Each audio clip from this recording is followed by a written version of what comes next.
कौन कैसे हैं सब लोग। उम्मीद है कि सब बिल्कुल खैरियत से होंगे। तो अभी मैं बना रही हूँ इमली आलू बुखारे का शरबत। रमज़ान के लिए स्पेशल अफ्तारी ड्रिंक है ये। और उसके लिए मैंने 250 ग्राम इमली को अच्छे से भिगो लिया था धोने के बाद। और आलू बुखारे को भी मैंने भिगो के रख लिया था, अच्छे से सॉफ्ट हो गया ये भी।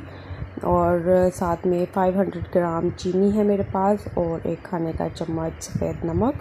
आप चाहे तो इसमें काला नमक भी यूज़ कर सकते हैं। मैंने इसको आलू बुखारे को अच्छे से इसकी गुठलियाँ निकाल के तो मैंने इसको रख लिया है। गुठलियाँ सारी निकाल दी हैं मैंने। अब इमली को मैं जो है वो अच्छे से छान लूँगी एक छलनी में डाल के, ताकि इसकी गुठलियाँ और जो इसके अंदर थोड़ा सा होता है छिलका होता है इसका इमली का, वो अच्छे से निकल जाए। तो इस तरह की मैं छलनी में इसको डाल के जो है छान लूँगी। और छानने से पहले मैंने अच्छे से इमली को मैश कर लिया था। एक बाउल के ऊपर एक छलनी को रखा है और इसके अंदर मैं ये सारा मिक्सचर जो इमली का था मेरे पास पड़ा हुआ, इसको मैं इसके अंदर डाल दूँगी। और इसका मैं सारा जूस जो होगा इसको छान लूँगी और एक चम्मच के साथ ऊपर से अच्छे से प्रेस करके इसमें जो भी जूस है सारा निकल जाएगा। और अगर आपको लगे कि अभी भी इसके अंदर थोड़ा सा है कुछ मिक्सचर इसका बच गया है, तो आप इसके ऊपर थोड़ा सा पानी डाल दें, सादा पानी डाल दें, तो वो सारा अच्छे से निकल जाएगा। इस तरह ज़ाया भी नहीं होगा। और ये मैंने इसको अच्छे से छान लिया है। छानने के बाद जो है आपके पास कुछ इस तरह का ये मिक्सचर बचेगा। ये इस फॉर्म में एक पेस्ट की तरह का आपके पास बच जाएगा। अब जो मैंने 250 ग्राम आलू बुखारा लिया था उसकी मैंने गुठलियाँ निकाल ली थी भिगोने के बाद। तो अभी मैं इसको जो है अच्छे से इसका पेस्ट बना लूँगी।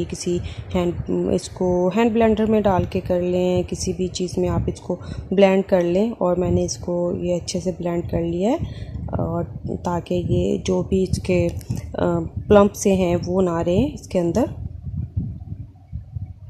अच्छे से इसको मैंने ब्लेंड किया है, बना लिया था मैंने। अब इसको मैं जो इमली का मिक्सचर पड़ा हुआ मेरे पास उसमें मैं डाल दूँगी। और ये जो कप में पेस्ट लगा हुआ रह गया है इसको मैं ज़ाया बिल्कुल नहीं करूँगी। इसके अंदर मैं थोड़ा सा पानी ऐड करके इसको अच्छे से जो है वो सारा मिक्स करके तो मैं इसी में मिक्सचर में डाल दूँगी। और मैं अब आधा किलो पानी तकरीबन लिया है और इसको मैंने गर्म होने के लिए रख दिया था।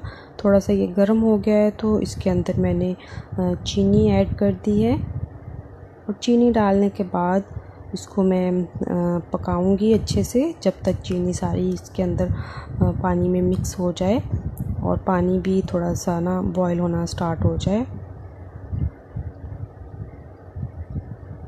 और अभी चीनी अच्छे से मिक्स हो गई थी और पानी भी बॉयल होना शुरू हो गया है। तो इसके अंदर अब जो मेरे पास इमली आलू बुखारे का मिक्सचर है मैंने बना के रखा, उसको इसके अंदर ऐड करके तो मैं इसमें अच्छे से चम्मच चलाऊंगी ताकि ये गुठलियाँ ना बनने पाएँ इसके अंदर।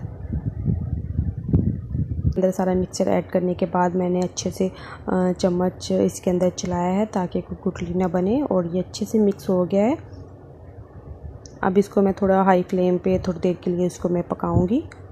थोड़ा सा पक जाए तो इसके अंदर जो 1 चम्मच खाने का चम्मच मेरे पास नमक था तो पड़ा हुआ वो मैं डाल दूंगी इसके अंदर। और नमक डालने के बाद इसको मैं तब तक पकाऊंगी जब तक ये थोड़ा सा गाढ़ा हो जाए और इसका कलर भी थोड़ा सा चेंज हो जाएगा।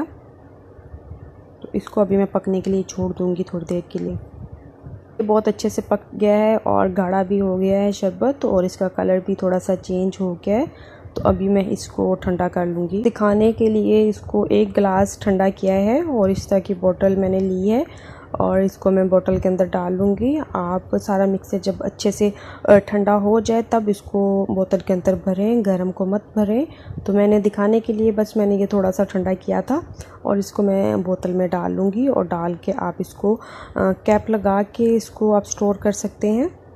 तो ये काफ़ी दिनों तक ख़राब नहीं होगा और बहुत अच्छा रिफ़्रेशिंग जो है ये शरबत बनता है। तो अभी मैं शरबत बनाने का तरीका बताऊंगी आपको कि आप शरबत ऐड करें गिलास में अपने टेस्ट के हिसाब से। और इसके अंदर अभी आप ठंडा पानी या नॉर्मल पानी, कोई भी पानी इसके अंदर ऐड करें और उसके अंदर आइस क्यूब्स डालें। और आइस क्यूब्स डालने के बाद इसको आप अच्छे से मिक्स करें तो आपका शरबत तैयार है। और ये अफ्तारी में बहुत जो है आपको अच्छा लगेगा, आप ज़रूर ट्राई करिएगा और मुझे भी दुआओं में याद रखिएगा। मैं आपसे मिलूँगी नेक्स्ट वीडियो में, तब तक के लिए मुझे इजाज़त दीजिए। अल्लाह हाफिज़।